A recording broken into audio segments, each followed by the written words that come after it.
the 9-month pregnant Nigerian army woman who defeated and killed 10 Boko Haram. In the dry northern plains of Nigeria, where the Sahel wind sang through scorched trees and red dust clung to every skin, there lived a woman named Lance Corporal Halima Musa. Her belly was full, 9 months to the day, and yet she stood in full fatigue, her rifle slung over one shoulder, her boots laced tight like the seams of her courage. Halima was no ordinary soldier. Born in a small village near Maiduguri, she had watched her brothers taken by war, her father fall to insurgents, and her mother wither with grief. When she turned 19, she joined the army. She trained harder than the men. She shot cleaner. She never spoke of pain, even when it gripped her bones. The tale takes place in the waning heat of May. Her unit had set up a temporary camp near the Sambisa forest after reports of renewed Boko Haram movement. Halima was ordered to rest. Her commander insisted she prepare for childbirth. But she refused to be sidelined. "I can still hold my rifle. I can still aim straight," she said, eyes fierce beneath her helmet. That night, as the camp settled into uneasy sleep, the first shots rang out, sharp and chaotic. A dozen insurgents had ambushed the perimeter, using the dense bush for cover. The guards were caught unprepared. 2 soldiers fell before the others scrambled to position. Halima, half asleep in her tent, was awoken by the sound of fire and the acrid scent of burning canvas. Without hesitation, she grabbed her AK-47, slung an ammo belt over her swollen belly, and stormed into the fray. The first attacker didn't see her coming. She dropped low, fired once, center mass. He crumpled silently. She took cover behind a jeep as bullets clanged against the metal, her breath tight with the weight of both war and womb. A second insurgent ran across her flank, tossing a Molotov. Halima aimed and shot through the glass bottle mid-air.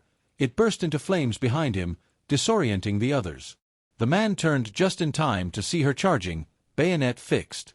She drove the blade into his side with a grunt, dragging him down with the strength of a lioness in labor.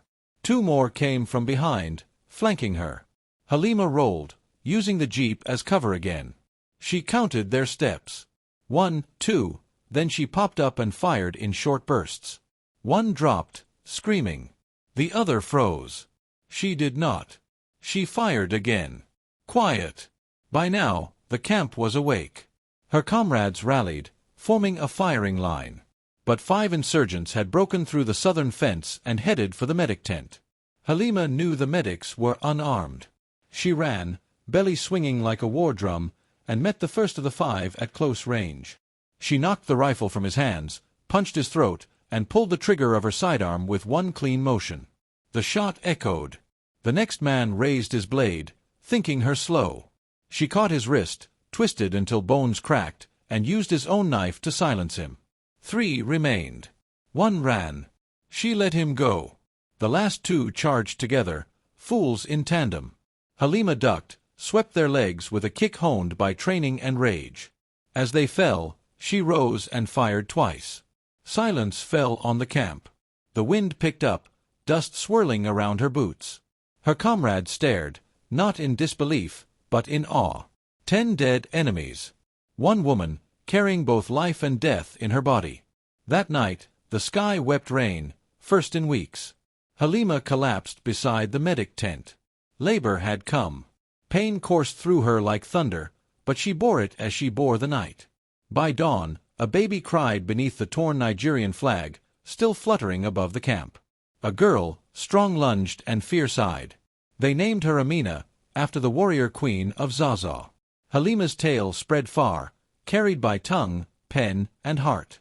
Elders would say, in the days of fire and fear, a woman bore both child and courage, and faced death so others might live. And though she healed with scars deep and visible, she remained in uniform. Not because she was a soldier, but because she was a mother of resilience, a lioness who roared when others hid. To this day, in villages shadowed by fear, they whisper her name when thunder cracks. Halima, who fought with belly full and heart fiercer still.